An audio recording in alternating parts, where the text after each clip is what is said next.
ಡಿ.ಕೆ. ಶಿವಕುಮಾರ್ ಅವರು ಡೆಪ್ಟಿ ಮುಖ್ಯಮಂತ್ರಿಗಳಾಗಿ ಸಂಘ ಪ್ರಾರ್ಥನೆ ಮಾಡೋದ್ರಲ್ಲಿ ನಮ್ದೇನು ಅಭ್ಯಂತರ ಇಲ್ಲ.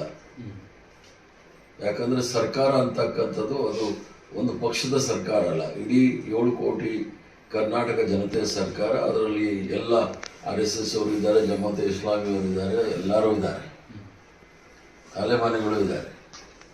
ಆದರೆ ಕಾಂಗ್ರೆಸ್ ಅಧ್ಯಕ್ಷರಾಗಿ ಅವರು ಆ ರೀತಿ ಹೇಳೋಂಗಿಲ್ಲ. ಅವ್ರು ಕಾಂಗ್ರೆಸ್ ಅಧ್ಯಕ್ಷರಾಗಿ ಹೇಳಿದರೆ ಅವರು ಕ್ಷಮೆ ಕೇಳಬೇಕಾಗುತ್ತೆ. ಯಾಕಂದ್ರೆ ಮಹಾತ್ಮ ಗಾಂಧಿ ಅವ್ರನ್ನ ಕೊಂದಂಥ ಸಂಘಟನೆ, ಆ ಸಂಘಟನೆಯ ಪ್ರಾರ್ಥನೆ ಮಾಡ್ತಕ್ಕಂಥದ್ದು ಸರಿಯಲ್ಲ. ಆದ್ದರಿಂದ ಬಹಳ ಸ್ಪಷ್ಟವಾಗಿ ಅವರು ಡೆಪ್ಟಿ ಮುಖ್ಯಮಂತ್ರಿಗಳಾಗಿ ಅದನ್ನ ಮಾಡಿಕೊಂಡು, ಯಾಕಂದ್ರೆ ಅವರು ಹಲವಾರು ಮುಖಗಳಿದೆ. ಶಿವಕುಮಾರ್ ಅವರು ಕೃಷಿಕರು ಅಂತಾರೆ, ಆಮೇಲೆ ಕ್ವಾರಿ ಓನರು ಅಂತಾರೆ, ಆಮೇಲೆ ಎಜುಕೇಷನಿಸ್ಟು ಅಂತಾರೆ, ಬಿಸ್ನೆಸ್ ಮನ್ನು ಅಂತಾರೆ, ಇಂಡಸ್ಟ್ರಿಯಲಿಸ್ಟು ಅಂತಾರೆ. ಒಂಥರ ಅವ್ರಿಗೆ ಪ್ಯಾಷನ್ ಇದು ಇರ್ಬೋದು. ಯಾರಿಗೆ ಸಂದೇಶ ಅವ್ರು ಕೊಡಬೇಕು ಅನ್ನೋದು ಅವ್ರ ಗಮನದಲ್ಲಿ ಇಟ್ಕೊಂಡಿದ್ದಾರೆ ನಮಗೆ ಗೊತ್ತಿಲ್ಲ. ಯಾಕಂದರೆ ಅವರು ಈ ಒಂದು ಸಂಘ ಪ್ರಾರ್ಥನೆ ಮಾಡಿ ಯಾರನ್ನ ಮೆಚ್ಚಕ್ಕೆ ಮಾಡಿದ್ದಾರೆ ಅನ್ನೋದು ಗೊತ್ತಿಲ್ಲ.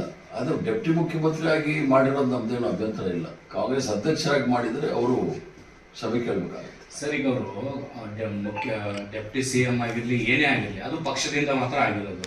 ಕಾಂಗ್ರೆಸ್ ಮೂಲ ಸಿದ್ಧಾಂತವನ್ನ